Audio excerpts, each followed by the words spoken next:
Communicating digital content, wired, wireless networks, and devices. This is the objectives. After completing this module, you will be able to, number 1, discuss the purpose of components required for successful communications like sending device, communication device, transmission media, and receiving device, and identify various sending and receiving devices. Number 2, differentiate among LANs, MAN, WANs, and PAN. Number 3, differentiate between ident or server and peer-to-peer networks. Number 4, explain the purpose of communication software. And number 5, describe various network communication standards and protocols like Ethernet, Token Ring, LTE, Bluetooth, UWB, IDA, RFID, and NFC. Number 6, describe various types of communications lines like cable, DSL, ISDN, FTTP, T-carrier and ATM, TCP/IP, Wi-Fi. Number 7, describe commonly used communication devices like broadband modems, wireless access points, routers, network cards, and hubs and switches. Number 8, discuss ways to set up and configure a home network. Number 9, differentiate among physical transmission media like twisted pair, cable, coaxial cable, and fiber optic cable. Number 10, differentiate among wireless transmission media like infrared, broadcast radio, cellular radio, microwaves, and communications satellite. Communications. Digital communications refers to the process through which two or more computers or devices exchange data, instructions, and information. Even the tiniest computers and gadgets may now connect directly with one another, with hundreds of computers on a business network or with millions of computers worldwide, often over the internet.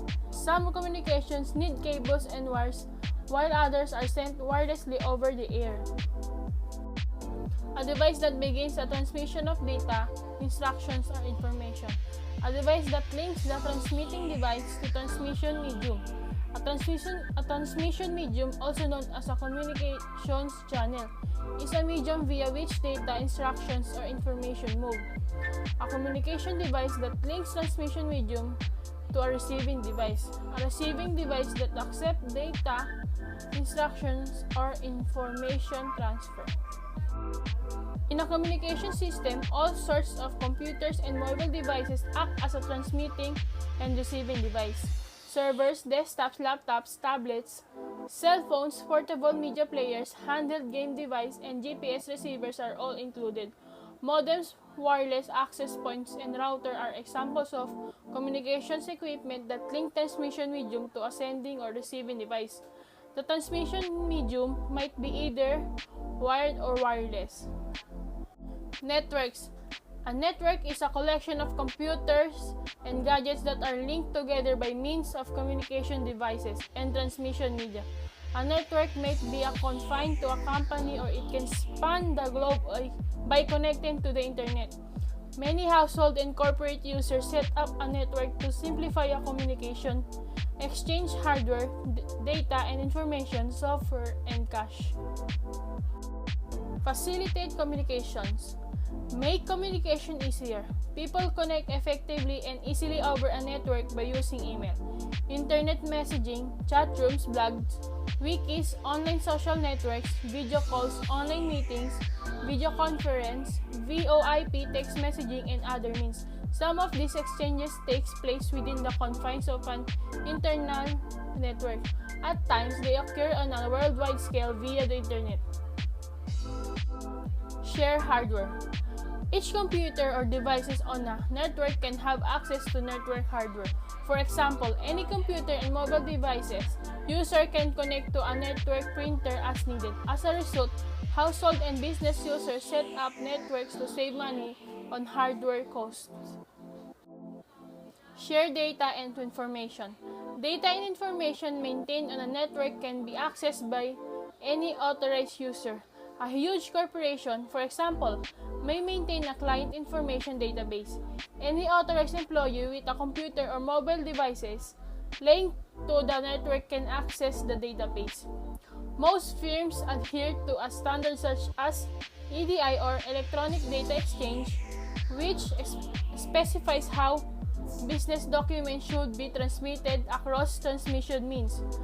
Business, for example, utilize EDI to transmit bids and proposals, place and track orders, and issue bills.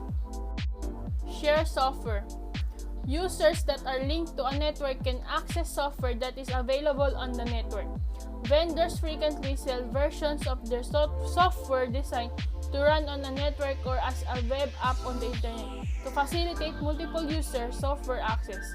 This network and internet subscription versions are typically less expensive than purchasing individual copies of software for each machine. These programs' license payments are often depending on the number of users or computers or mobile devices connected to the network.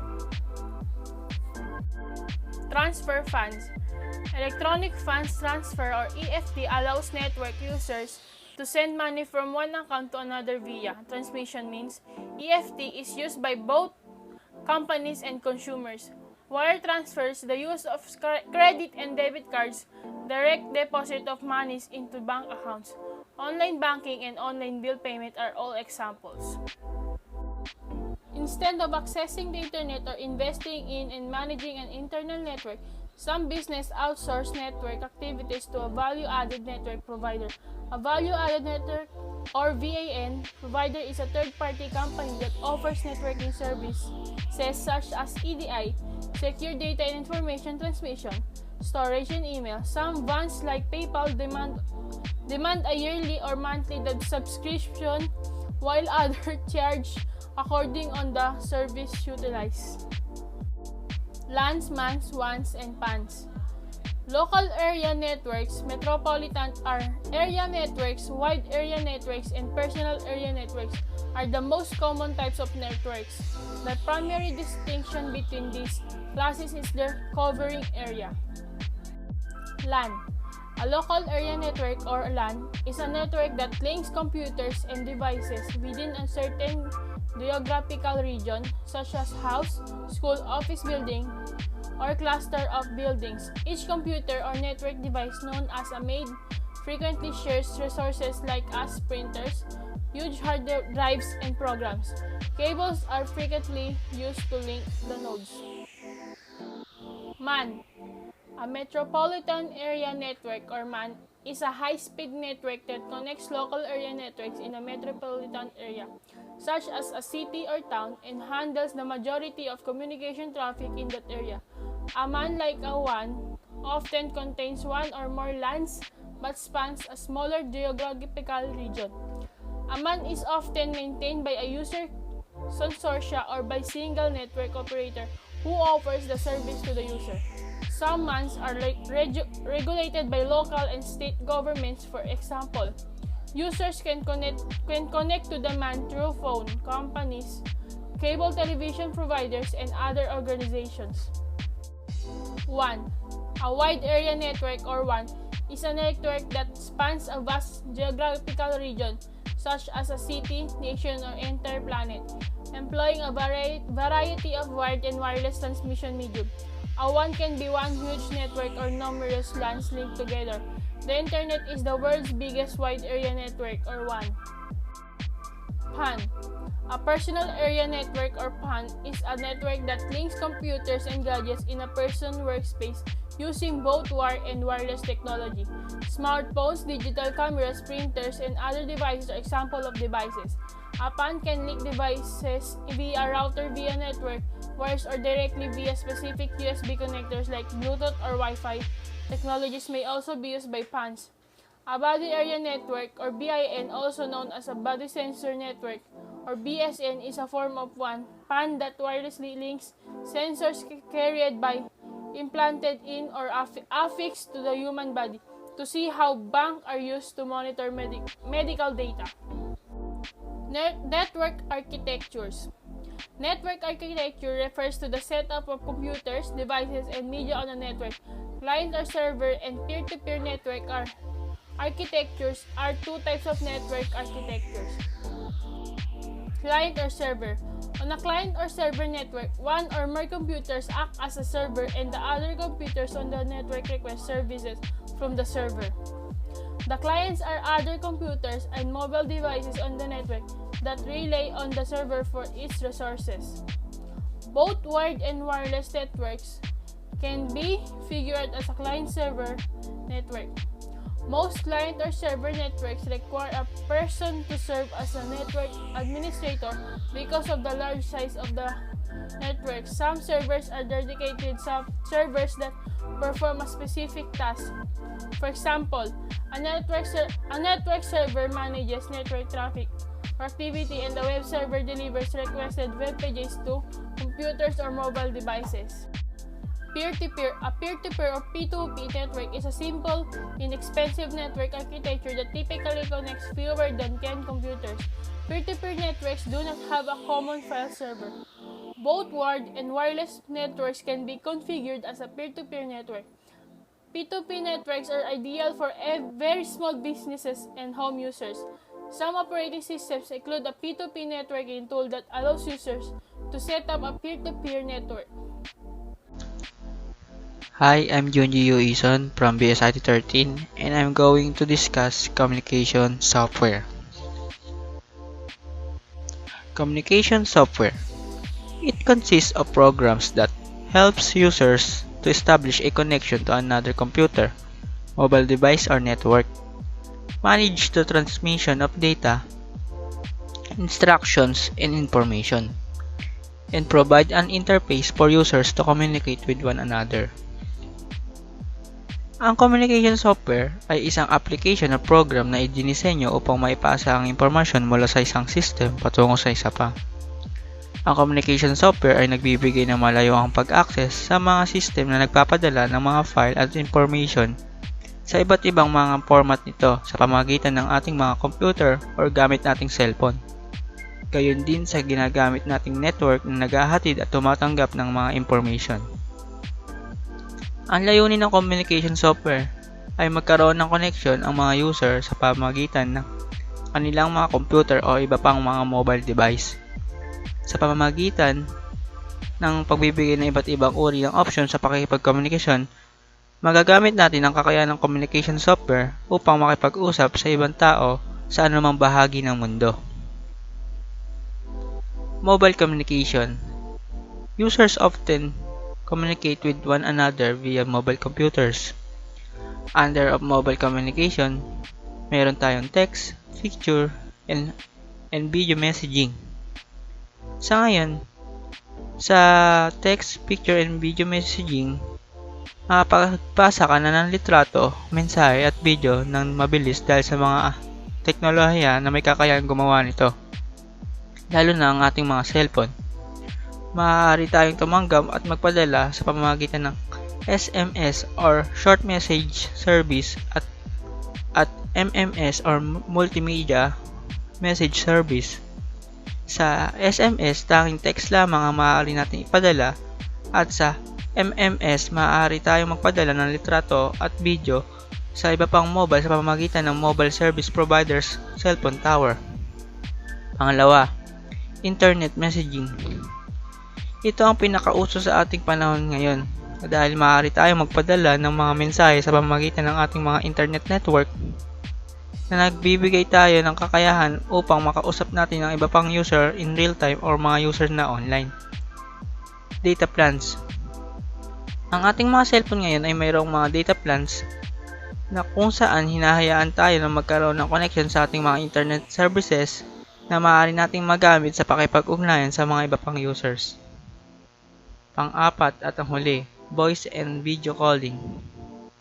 Dito, binibigyan tayo ng kakayahan na makipag-usap na maaari nating makita at marinig ang ating kausap sa cellphone or sa ating mga computer, na hindi natin nangangailangan mag-text upang makipag-komunikasyon sa kanila.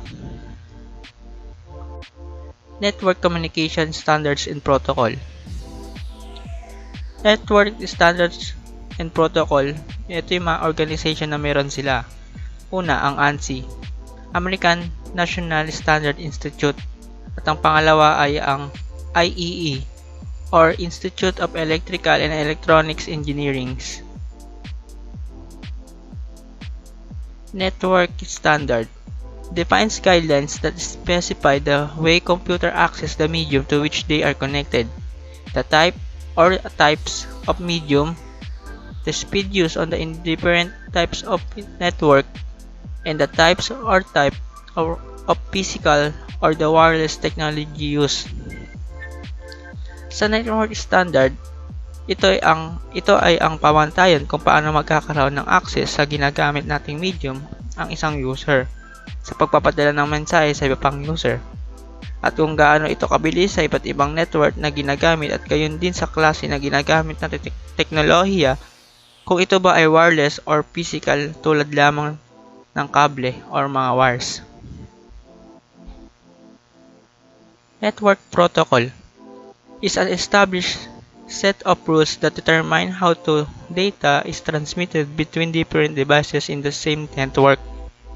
Especially, a protocol may define the data format, coding schemes, or error handling, and the sequence in which data transfer over a network. Sa network protocol ay nagtatalaga ito upang magkaroon ng maganda ugnayan ang dalawang magkaibang device na gumagamit ng parehong network. Sa pangkalahatan, ito ay mahalaga dahil pinapayagan nito ang mga konektadong device na makipag-ugnayan sa isa't isa anuman ang kanilang pagkakaiba sa kanilang panloob na proseso, struktura, o disenyo. Ito yung table na nagpapakita ng network standards and protocol.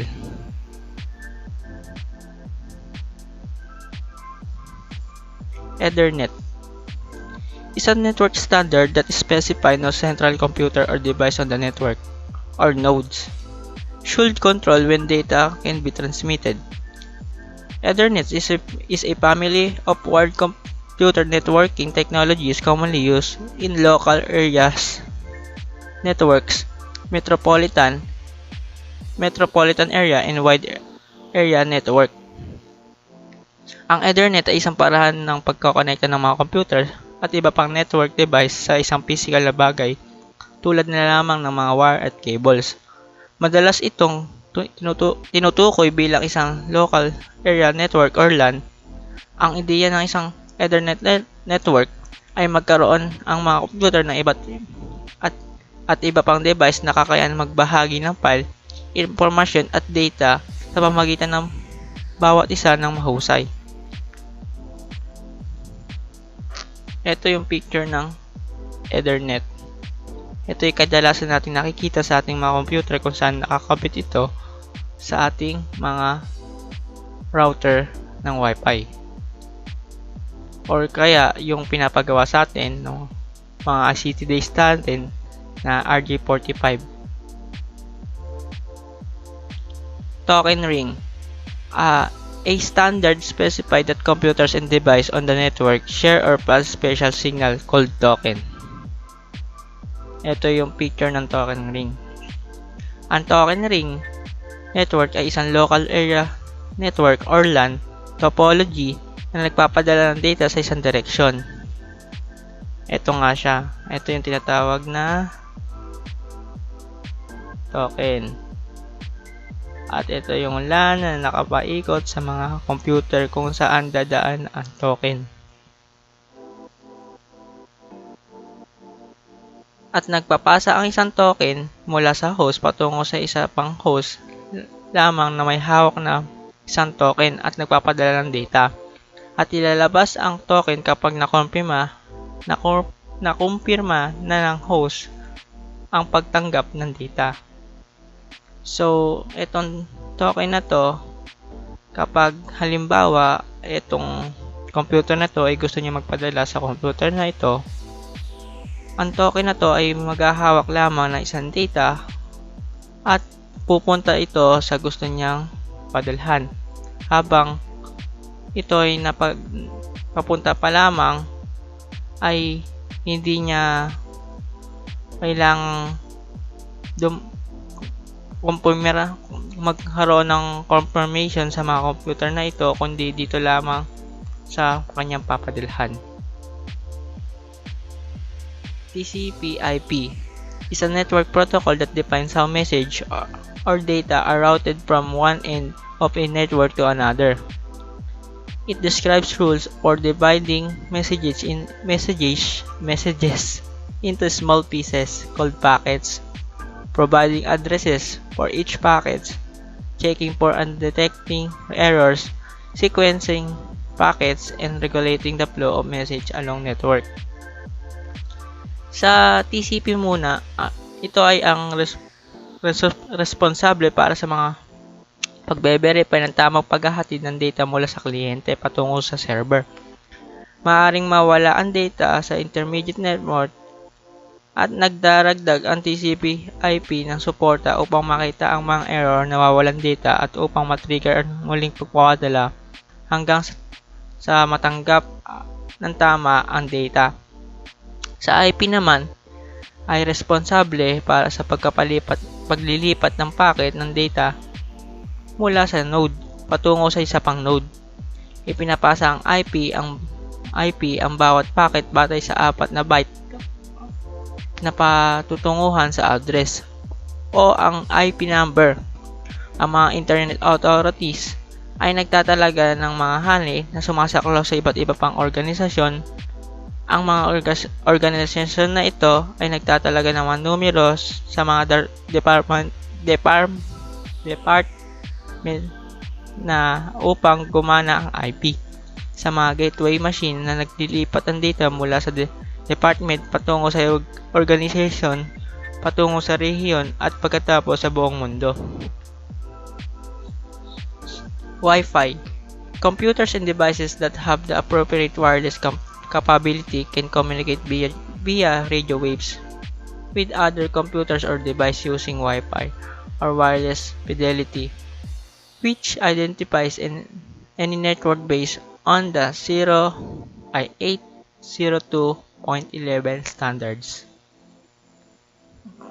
Ito ang picture ng Wi-Fi, halimbawa ng Wi-Fi. Ang Wi-Fi network ay simpleng connection sa internet na ibinabahagi sa maraming device sa isang bahay or negosyo sa pamamagitan ng wireless router. Direktang nakakonect ang router sa iyong internet modem at nagsisilbing hub upang i-broadcast ang signal ng internet sa lahat ng iyong device na pinapagana ng Wi-Fi. Nagbibigay ito ng iyong kakayahan umangkop upang manatiling konektado sa internet hanggat nasa saklaw ng iyong network. LTE, Long-Term Evolution, is a network standard that defines how speed cellular transmission use broadcast radio to transmit data for mobile communication. Ito yung lagi natin nakikita kapag nagbubukas tayo ng data natin sa ating mga cellphone. Etong logo na to ay kadalasan natin nakikita na siyang naghahatid or nagkukumpirma na tayo ay konektado na sa isang network or sa ating internet. Bluetooth or TEC is a network protocol that defines how two Bluetooth devices use short-range radio waves to transmit data. Sa Bluetooth ay isang short-range wireless communications para palitan ang mga cable na nakonekta sa ating mga electronic device na nagpapahintulot sa isang tao na makipag-usap sa telepono sa pamamagitan ng headset or gumagamit ng wireless mouse at i-synchronize ang information mula sa isang mobile phone patungo sa isang PC. Lahat ng gumagamit ng parehong Bluetooth connection ay maaaring magpasahan or tumanggap ng information sa isa't isa. Ito yung picture ng Bluetooth. Ito rin yung kadalasan natin nakikita sa cellphone kapag nagpapasa tayo ng mga information sa mga gusto nating basahan. Uses of Bluetooth. First, connect devices such as mobile phones, portable media player, or GPS with vehicle stereos. Kadalasan ngayon kapag nag-road trip tayo or sumasakay tayo ng mga auto, ay kadalasan gumagamit tayo ng Bluetooth upang i-connect ang ating cellphone para magpatugtog habang tayo bumabiyahe. Use GPS receivers to send direction to a mobile phone or GPS-enabled device.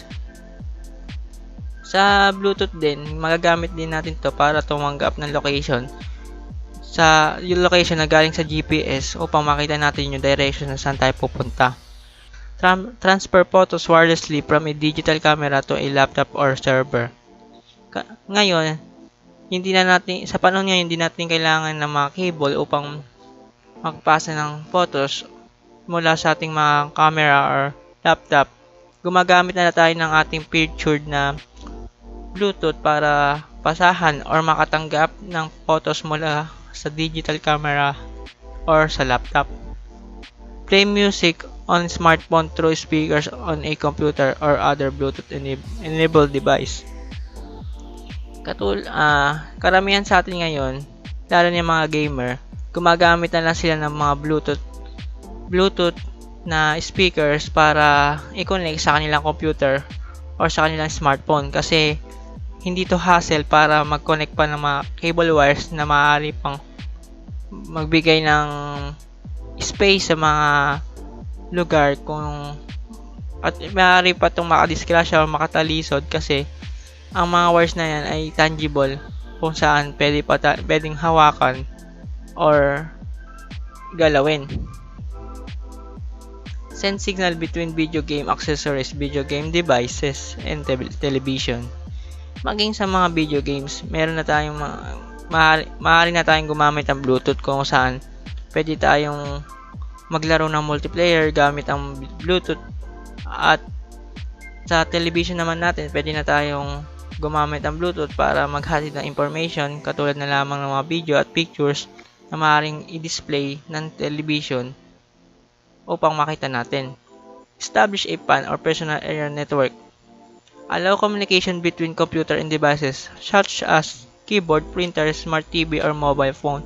Connecting these devices enables you to print documents and share calendar, appointments, and more. Sa mga computer shop, kadalasan yung printer nila di-Bluetooth na lang. Diba, minsan kapag nagpapaprint tayo, sabi ng mga may-ari ng computer shop kung yung cellphone ba natin ay pwede nila ba i-Bluetooth sa printer nila para mas mabilis i-print yung mga document na gusto nila. Ganon din sa keyboard. Ngayon, kadalasan sa mga tamad magkabit ng wire, gumagamit na lang sila ng Bluetooth upang i-connect sa kanilang mga computer. Replace wire communication devices such as barcode reader with wireless device to enhance portability. Transmit data from a medical devices such as blood glucose monitor to a mobile phone or other devices. Change the channel, pause a program, or schedule recording using Bluetooth compatible or Bluetooth TG enabled television and remote control. Track objects that include tags or nodes used to send wireless signal read by real-time location system. Next is UWB. UWB, which stands for Ultra Wideband, is a network that specifies how two UWB devices use short-range radio waves to communicate at high speed with each other. Katulad ng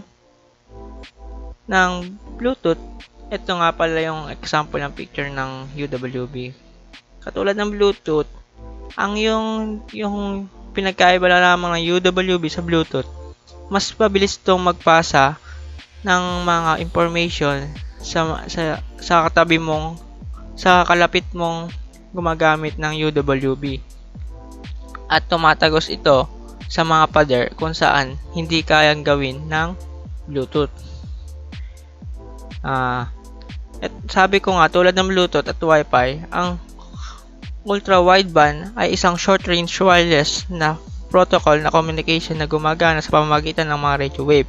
Ngunit hindi tulad ng katapat nito, ito ay gumagana sa napakataas na frequency. isang malawak na spectrum na gigahertz frequency at maaaring magamit upang makuha ang eksakto at detalyadong impormasyon mula sa sender. Sunod, IRDA. Some devices, such as television remote control, use the IRDA or Infrared Data Association. It's standard to transmit data wirelessly to each other via infrared or light waves. Ito yung sample ng gumagamit ng IRDA, ay ang remote control. Ito yung itong ilaw na to kadalasan pula yan eh. Dati kasi yung remote na ginagamit namin sa television, kulay red yung kanyang ilaw, kung saan doon nag-ahatid ng signal. Ito ay isang protocol na nababagay na sa disenyo upang magbigay ng wireless or line of sight na connection sa pagitan ng mga device. Napapanatili ang pamantayan para sa infrared na gumagana ng data hanggang 4 Mbps. Dahil napakababa ng halaga ng teknolohiyang ito, nakaugnay na ito ngayon sa maraming consumer electronic device, halimbawa na ng mga laptop, computer, at handheld device gaya ng PDA at circular phone. RFID or Radio Frequency Identification is a protocol that defines how a network uses radio signals to communicate with tag placed in or attached to an object, an animal, or an person. Ito yung picture niya. Katulad na lang naman yung mga nakikita natin sa NLEX, sa toolbooth, at sa XLEX at iba pang mga lugar na kung saan mayroong mga toolbooth na dumadaan yung mga kotse. Yung mga kotse na yan, meron silang nakalagay na tags upang makuha ng camera sa toolbooth or yung reader yung mga information na nakapasok sa tags ng kotse na nakadikit sa kanilang mga salamin. Ang RFID ay tumutukoy sa isang teknolohiya kung saan ang digital data ay naka-encode sa mga RFID tag or smart label. Kinukuha ng isang reader sa pamamagitan ng mga radio wave. Ang RFID ay katulad ng barcoding kung saan ang data ay mula sa isang tag or label at nakukuha ng isang device na siya nag-iipon ng mga data sa isang database. Yun nga sabi ko, mayroong isang reader na nagbabasa ng tags na nakadikit sa isang salamin ng kotse na siyang ipupunta sa isang kukuha ng database at siya ang magre-read nito. NFC or Near Field Communication is a protocol based on RFID that defines how network uses close-range radio signal to communicate between two devices or objects equipped with NFC technology. Ito picture ng NFC. Parang katulad ng RFID, kaso ang pagkaiba nila, ang RFID ay merong long range na communication, itong NFC ay short range lamang kung saan kailangan malapitan lang ang paggamit nito. Ang NFC ay binibigyan daan ng teknolohiya ang mga user na gumawa ng mga secure na transaction. Ito ay kadalasang ginagamit sa mga card na pwedeng i-swipe na lang or itapat para magkaroon ng paglilipat or pagre-receive ng information. Pagpalitan ng digital content at kumuha ng mga electronic device gamit ang isang touch lamang. Ang mga pagpapadala ng NFC ay maikling saklaw. Ito nga yung short range lamang. At nangangailangan ng device na malapit. Ang NFC ay meron din mga tags na ginagamit katulad ng RFID para makuha ang mga information na nakalaman dito at ma-read ito ng isang reader. Good day everyone, I'm Larry Sagrit and I'm here to talk about Communication lines and devices. Communication lines. A dedicated line is a form of physical connection that is constantly on and is created between two communication equipment. Dedicated lines are frequently used by businesses to link geographically distant offices. Dedicated lines might be analog or digital in nature. Because digital lines transfer data and information at quicker rates than analog lines, they are rapidly linking household and commercial customers to networks all over the world.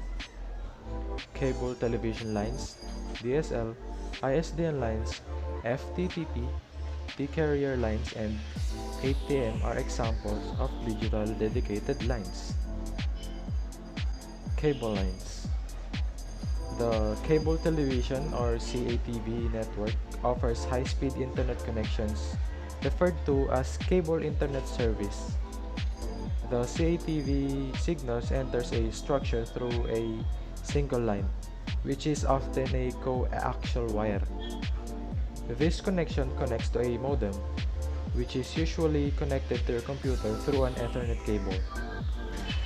Cable internet service is often subscribed to by home and small business customers. DSL and ADSL. DSL or Digital Subscriber Line uses existing copper phone lines to transport data. DSL installations incorporate a dial tone, allowing users to communicate both speech and data. These DSL connections frequently necessitate the installation of filters to prevent noise interference when voice communications share the same line. DSL is a popular digital line option for small businesses and household users. ADSL, on the other hand, is a widely used kind of DSL. ADSL, or Asymmetric Digital Subscriber Line, is a form of DSL that allows for higher downstream speeds than upstream speeds. Because most internet users consume more information than they upload, ADSL is suitable for internet access. DSL and cable internet service each have their own set of benefits. DSL makes use of a line that is not shared with other customers in the area. Customers with cable internet access, on the other hand, may share the node with hundreds of other cable internet users. Many customers accessing the internet at the same time might cause the cable internet service to slow down. Cable internet access, on the other hand, is widely available and typically offers quicker transmission speeds. FTTP. FTTP, which stands for Fiber to the Premises, is a technology that employs fiber optic cable to deliver exceptionally fast internet access to a user's actual permanent location. FTTH, or Fiber to the Home, connects home customers to the internet through fiber optic cable. FTTB, or Fiber to the Building, refers to small companies that connect to the internet using fiber optic connections. When you use FTTP service, an optical terminal at your site receives signals and sends them to a router linked to a computer. More families and businesses are anticipated to adopt FTTP as the cost of laying fiber falls. T-carrier. A T-carrier line is any of many long-distance digital phone lines that transmit several signals over a single communications connection. Unlike traditional phone lines, which carry just one signal, digital T-carrier lines employ multiplexing to allow many signals to use the same line. T-carrier lines offer extremely rapid data transfer rates. Because T-carrier lines are so costly or expensive, only medium to big businesses can generally afford to invest in them. The T1 line is the most common T-carrier line. T1 lines are commonly used by businesses to connect to the internet. Home and small company owners purchase fractional T1, which allow them to share a connection to a T1 line with other customers. Although fractional T1 is slower than a dedicated T1 connection, it is less expensive. Users who do not have access to alternative high-speed internet services in their region might choose fractional T1. As more users are added, data transmission rates with fractional T1 get slower. A T3 line has the same speed as 28 T1 lines. T3 lines are pretty expensive or pricey. T3 lines are mostly used by major organizations, phone companies, and ISPs connecting to the internet backbone. T3 lines are also used by the internet's backbone. ATM or Asynchronous Transfer Mode is a service that transmits voice, data, video, and media at extremely fast rates. Some analysts expect that ATM will soon replace T3 lines as the internet's standard for data delivery. The next one is communication devices. A communication device is any piece of hardware that can transport data, instructions, and information between a sending and receiving device. A communication device at the sending end transfers data, instructions, or information from the sending device to transmission media. A communication device receives signals from the transmission media at the receiving end.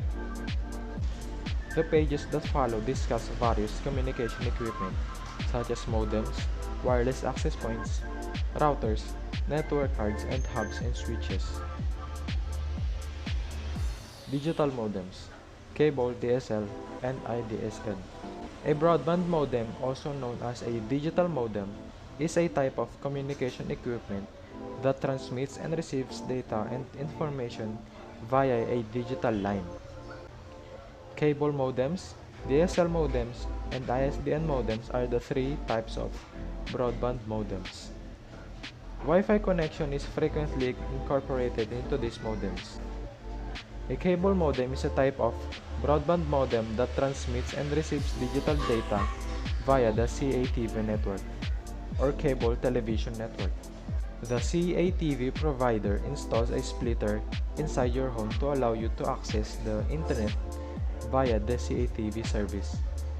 The splitter links one end of the cable to your televisions and the other end to the cable modem. Many CATV providers provide a cable modem as part of the installation. Some offer a rental plan, while others need you to buy one separately. A cable modem is often an external device that connects one end of a cable to a CATV wall outlet and the other end to a computer port. A DSL modem is a broadband modem that transmits digital data and information from a computer to and receives digital data and information from a DSL line.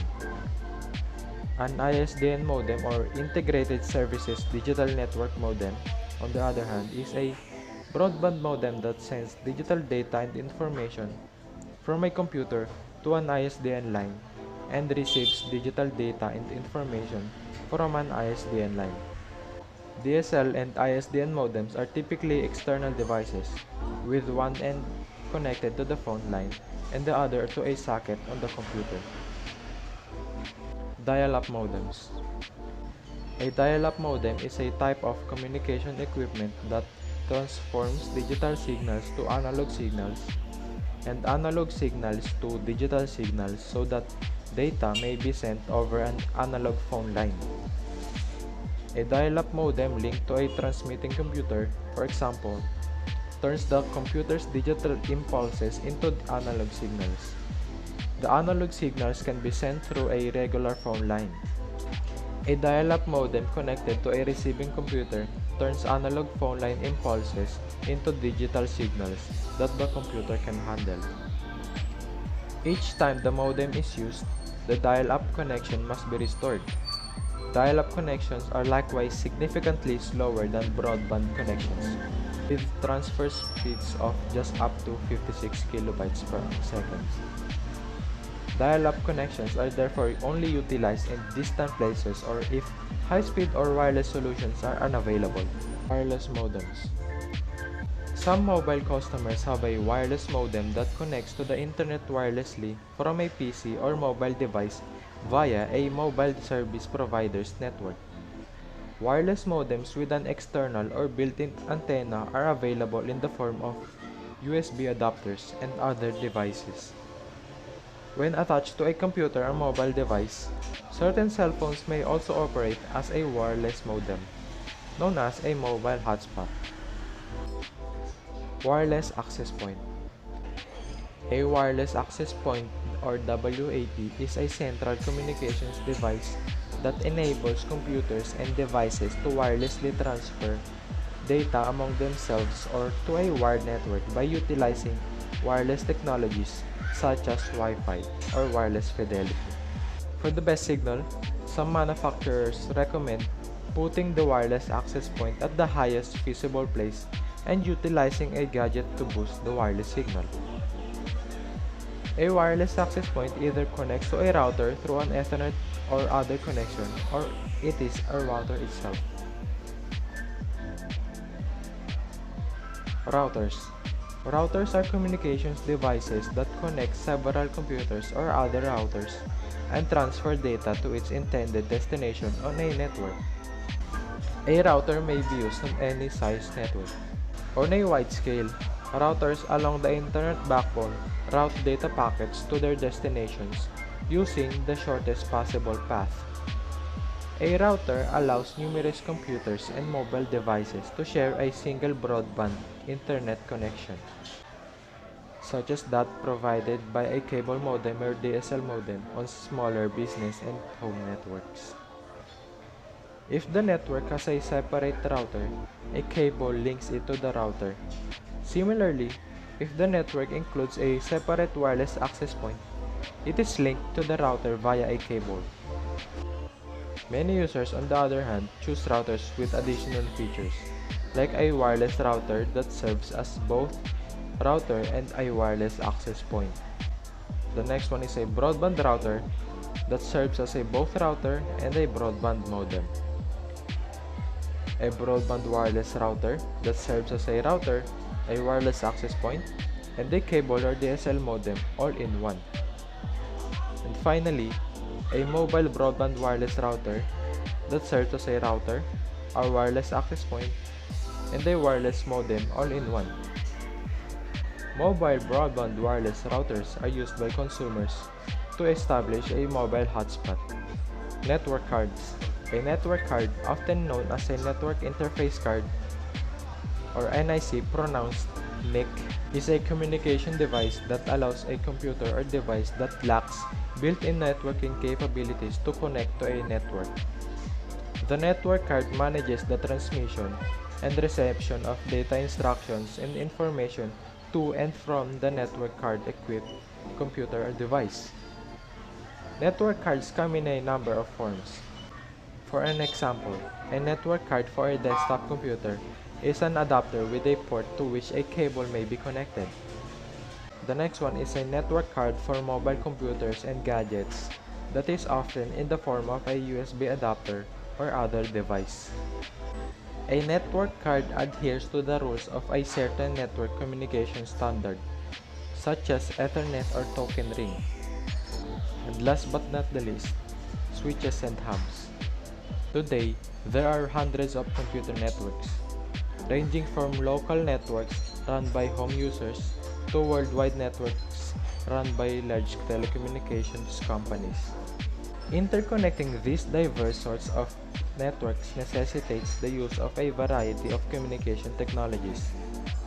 A hub, also known as a switch, is a device that acts as a central point for wires in network.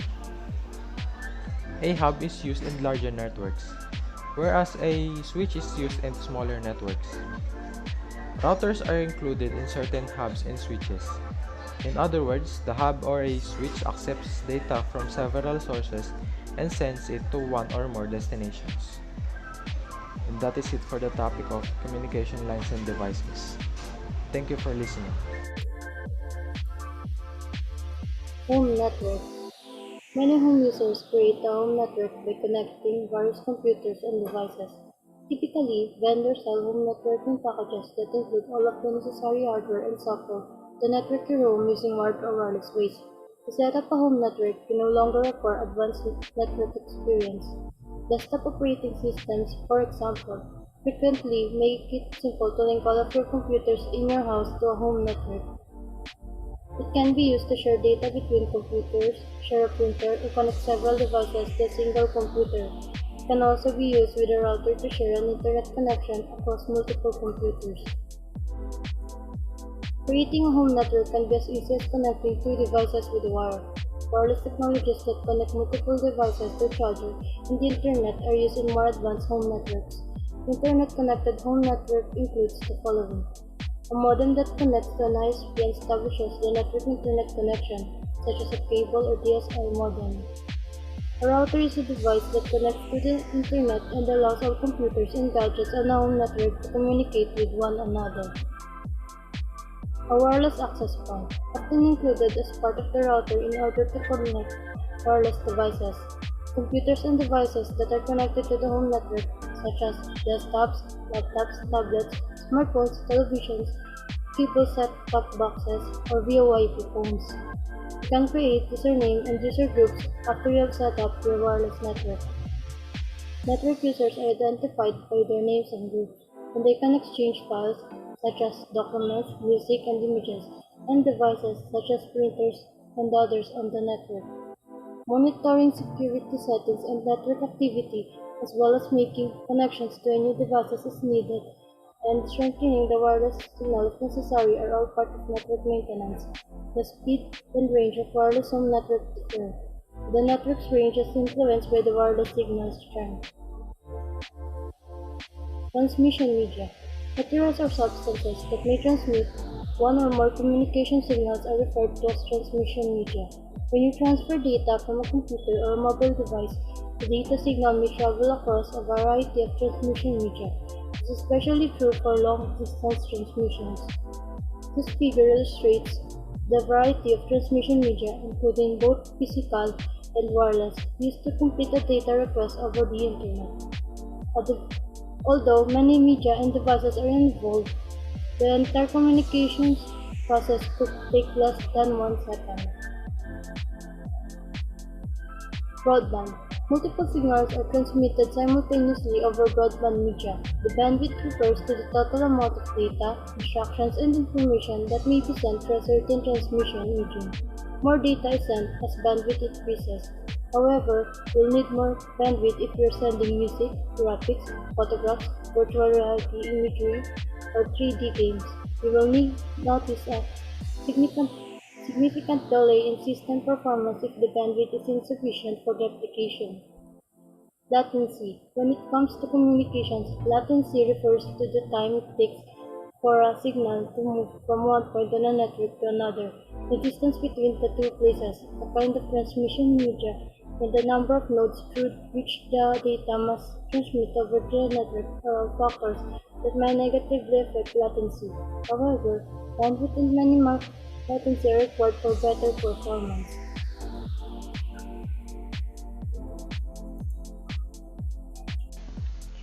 Physical transmission media. Physical transmission media use wire, cable, and other tangible materials to send communication signals.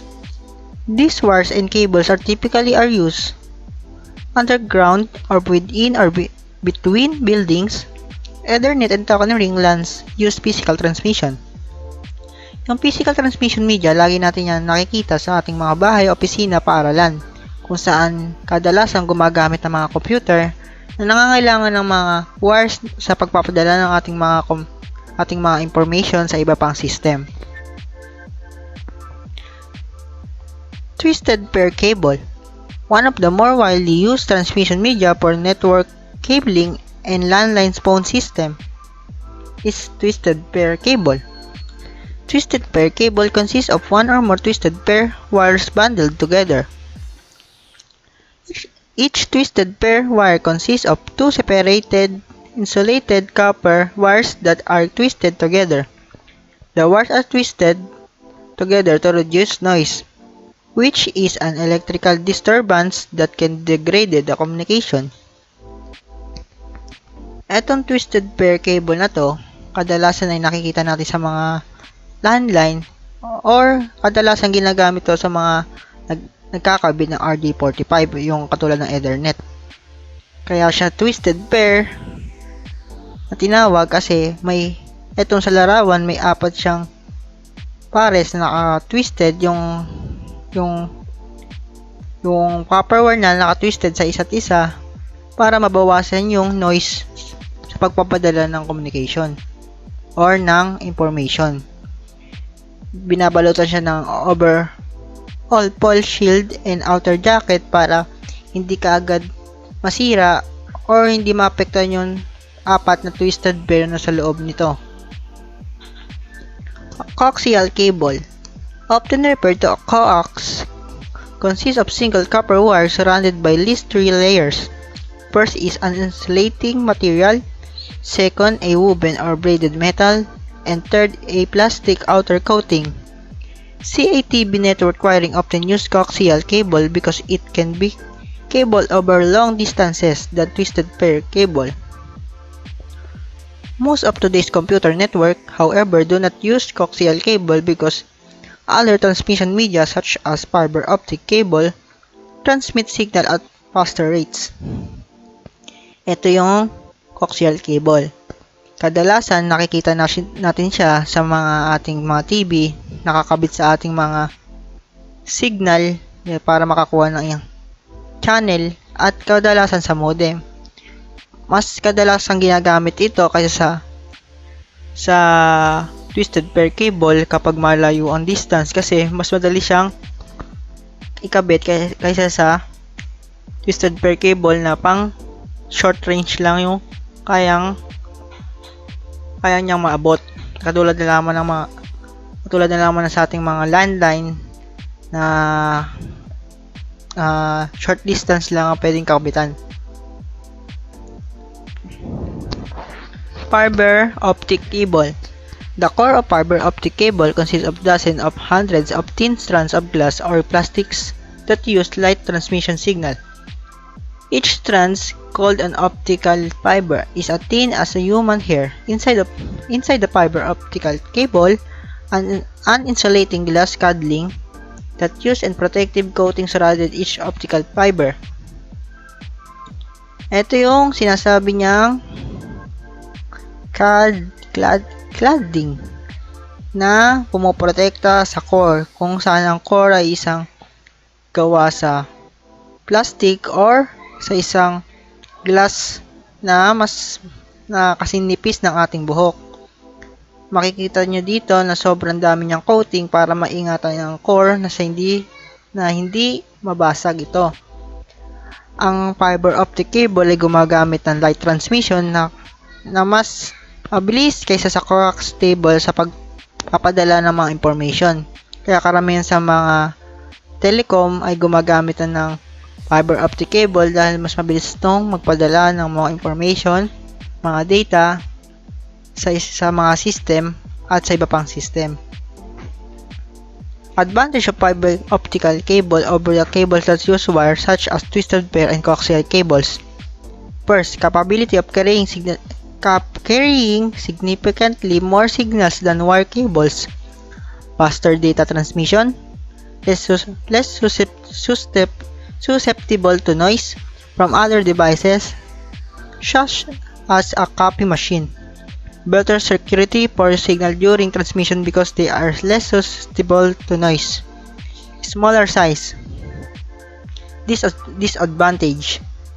More cost than twisted pair and coaxial cable. Ito nga lang, ang mahirap sa kanya, masyado siyang magastos, it's difficult to install and modify, dapat maingat ka sa pagpakakabit dahil kung hindi, mababasag siya kaagad. Because of the physical nature of fiber optic cables, it can be damaged easily. Sabi ko nga, madali siyang masira kasi gawa siya sa glass na bagay or sa isang plastic na kasing nipis ng ating buhok. If you bend the fiber optic cables beyond a limit, it will break. Hindi katulad ng mga twisted pair cable at coaxial cable na kahit i-bend mo na hindi siya masisira kasi gawa siya sa metal or sa copper. Itong fiber optic cables ay gawa sa glass na maaaring mabasag kapag na i-bend mo siya ng todo. Wireless transmission media. Wireless transmission media send communication signal through the air or space. Many users opt for wireless transmission media because it is more convenient than installing cables. In addition to convenience, business use wireless transmission media in locations where it is impossible to install cables. Types of wireless transmission media used in communication include infrared, broadcast radio, cellular radio, microwaves, and communication satellites. This is the tables for wireless transmission media. Infrared. Kanina nga yung infrared na ipaliwanag ko na yan sa communication software na hagip siya ng topic doon sa my communication software. Infrared is a wireless transmission medium that sends signal using infrared light waves. Mobile computers and devices such as mouse, printer, and smartphone may have IRDA port that enables the transfer of data from one device to another using infrared light waves. Yun nga, na-discuss na natin yan kanina sa may communication software, sa may IRDA. Broadcast radio is a wireless transmission medium that distributes radio signal through the air over long distances, such as between cities, regions, and countries, and short distances such as within office or home. For radio transmission, you need a transmitter to send the broadcast radio signal and receiver to accept it. To receive a broadcast radio signal, the receiver has an antenna that is located in range of the signal.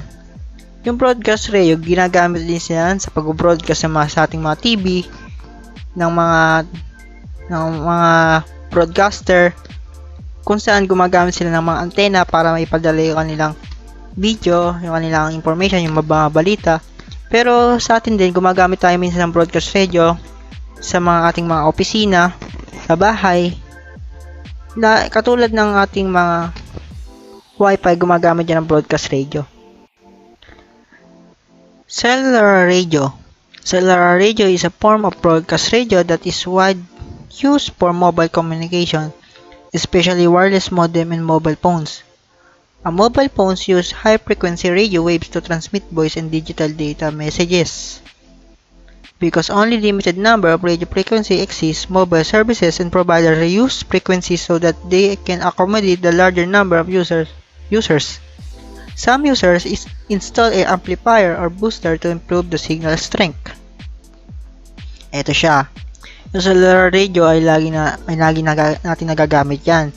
Kasi marami na isang mga tao ang gumagamit ng cellphone. So, tayong mga user ng cellphone ay meron tayong cellular radio na nag-transmit ng mga information sa ibang pang cellphone gamit ang cellular radio. Ito ang categories of cellular radio transmission exist. Meron tayong 1G, 2G, 3G, 4G, at ang pinakamabilis ngayon ay ang 5G. Microwave. Microwave are radio waves that provide a high-speed signal transmission. Microwave transmission, often called fixed wireless, involves sending signal from one microwave station to another. A microwave station is an earth-based reflective dish that contains the antenna, transceiver, and other equipment necessary for microwave use line of sight transmission. To avoid possible obstructions such as buildings or mountains, microwave stations often sit on the tops of the buildings, tower, or mountains. Ito ang sample ng station of microwave station.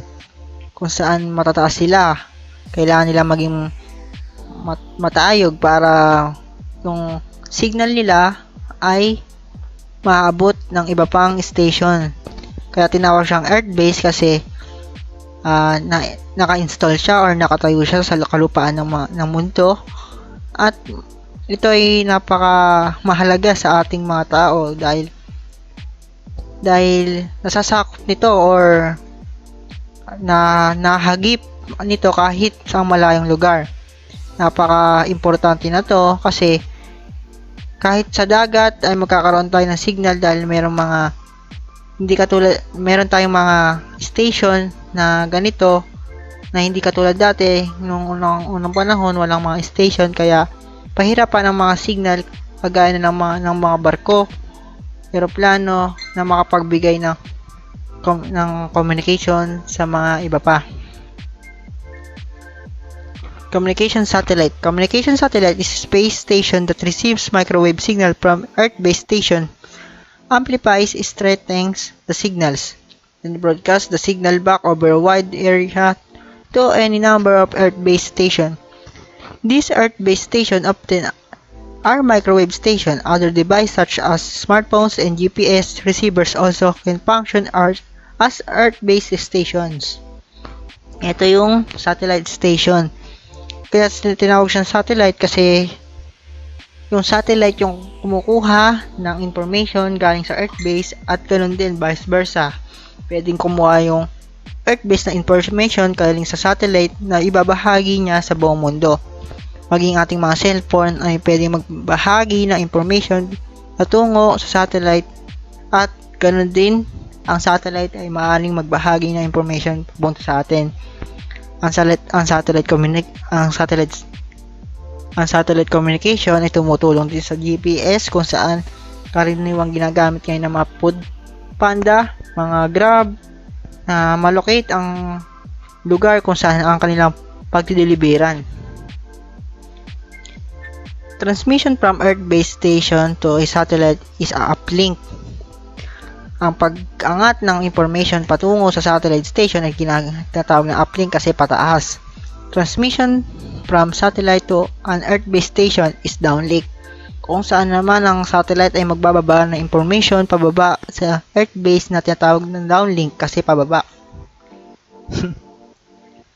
Communication satellite. Applications such as air navigation, television and radio broadcast, weather forecasting, video conferencing, paging, GPS, and internet connection use communication satellites. Ang lahat na nauna kong sinabi na communication na wireless ay nasasakop ng communication satellite kasi panglahatan siya. With proper satellite dish and satellite modem, consumer can access the internet using satellite technology. With satellite internet connection, however, uplink usually are slower than downlink transmission.